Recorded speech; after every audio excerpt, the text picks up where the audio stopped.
දිවෙහි භාෂා පාඩම් මාලාවේ 11 වෙනි පාඩමෙන් සමහර පළතුරු වලට දිවෙහි භාෂාවෙන් කියන්නේ කොහොමද කියලා අපි අද ඉගෙන ගමු. මෙහිදී අපි හඳුන්වන ඇතැම් පළතුරු මාලදිවයිනේ බහුලව දක්නට ලැබෙන පළතුරු බවත් මතක් කරන්නට ඕනේ.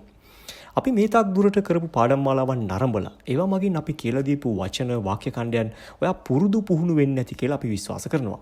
මේ පාඩම් මාලාව සකසලා තියෙන්නේ දිවෙහි භාෂාව කතා කිරීම ඉලක්ක කරගෙන. ඉතින් ඔයා මේ පාඩම් වලට අලුතින් එකතු වෙන කෙනෙක් නම් අපි කලින් ගෙන ආපු පාඩම් මාලාවත් නරඹන්න කියලා ආරාධනා කරනවා. හොඳයි. එහෙමනම් අපි පාඩමට යමු. ඇපල්. ඇපල් වලට කොහොමද අපි දිවෙහි භාෂාවෙන් කියන්නේ? එතකොට අපි ඒක මෙන්න මෙහෙම හඳුන්වනවා.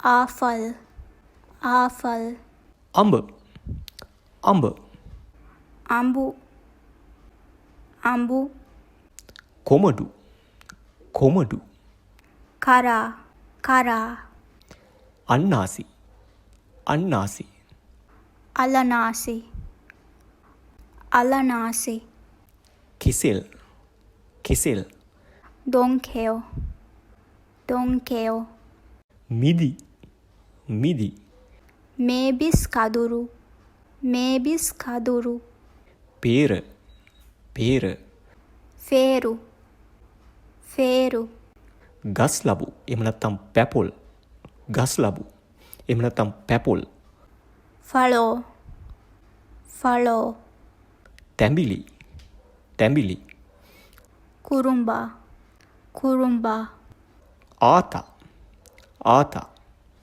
අත අත කාමරංගා කාමරංගා කාමරංග කාමරංග ජම්බු ජම්බු ජම්බුරෝලු ජම්බුරෝලු රටඉඳි රටඉඳි කදුරු කදුරු උග්ගස් උග්ගස් උද්දඩි උද්දඩි දෙලුම් දෙලුම් අන්නාරු අන්නාරු කිරල කිරල කුල්ලව කුල්ලව අහු එහෙම නැත්නම් ඉන්දියානු මල්බෙරි අහු එහෙම නැත්නම් ඉන්දියානු මල්බෙරි මේ ශාකය මාලදිවයිනේ බෙහෙව් බහුලව දක්නට ලැබෙන ශාකයක්.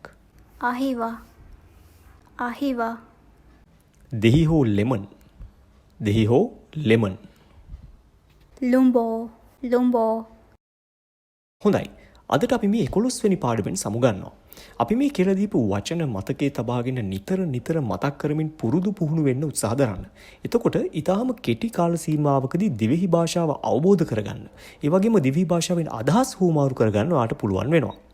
මේ ගෙනෙන පාඩම් මාලාව හොඳයි කියලා ඔයාලට හිතෙනවා නම් මේ channel එක subscribe කරන්නත් තවත් කෙනෙකුට ඉගෙන ගන්න share කරන්නත් අමතක කරන්න එපා. ඒ වගේම මේ පාඩම් පිළිබඳ ඔබට හිතෙන දේ පහලින් comment කරන්නත් අමතක කරන්න එපා.